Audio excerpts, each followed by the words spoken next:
Hello mga mareng! Good morning! Eto na naman ang ganap ko bilang isang caretaker dito sa Taiwan. Hindi naman halata no, natanghali na ako bumangon dahil tignan nyo naman ang taas na ng sikat ng araw. Akala mo hindi katulong ang mareng, akala mo anak lang ng Donya kung gumising tanghali na.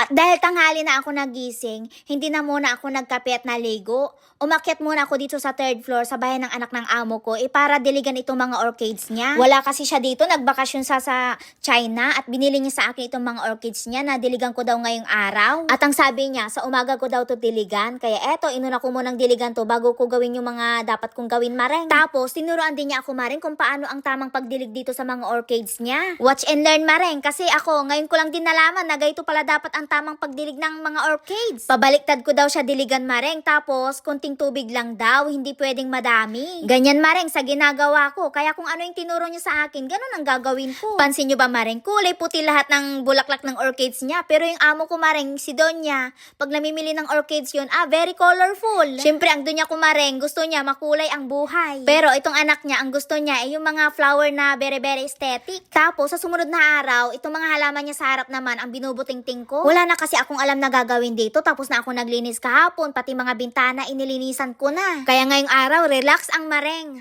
Kaya eto, naisipan kong gupitan itong mga halaman niya kahit di niya sinabi. Siguro tatanungin nyo, ano kayong ginugupit ni Mareng dyan? Mareng, tinatanggalan ko na ng bulaklak.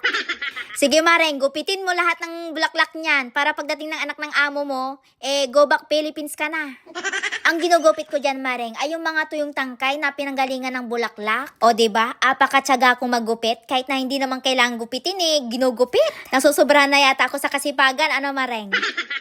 Tignan nyo tong halaman niya, Mareng. Diba damo lang sa atin to sa bukid? Marami kasing ganito sa bukid namin, pero dito inaalagaan. O siya, hanggang dito na lang mga Mareng. Tama na tong sipagsipagan ko.